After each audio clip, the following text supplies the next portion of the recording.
Na-recover ng mga otoridad ng Lanao del Norte Police Provincial Office ang mahigit 2.6 million pesos na halaga ng hinihilalang smuggled na sigarilyo sa dalawang magkakahiwalay na operasyon noong Mayo 23 taong kasalukuyan sa Kapatagan at Munay, Lanao del Norte. Anti-smuggling of cigarette, we have this two big operation. The one is worth of 600,000 while the other one is about 2 million.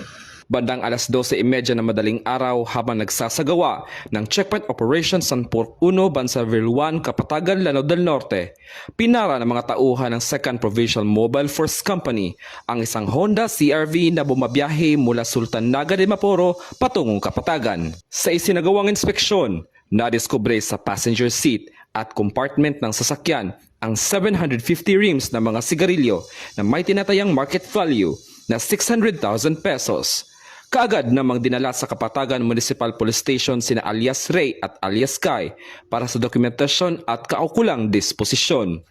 Samantala, bandang alas 11:05 ng umaga, nagsagawa rin ng checkpoint operations ang mga tauhan ng 1st Provincial Mobile Force Company, katuwang ang Maritime Police Station, Provincial Intelligence Unit ng LDNPPO, at 10th Maneuvering Company ng RMFB-10 sa Barangay Tambo, Munay, Lanao del Norte, nang makumpiska ang kahong-kahong kargamento sa loob ng 3 sasakyan, kabilang ang 2 Toyota Revo at isang Isuzu Crosswind.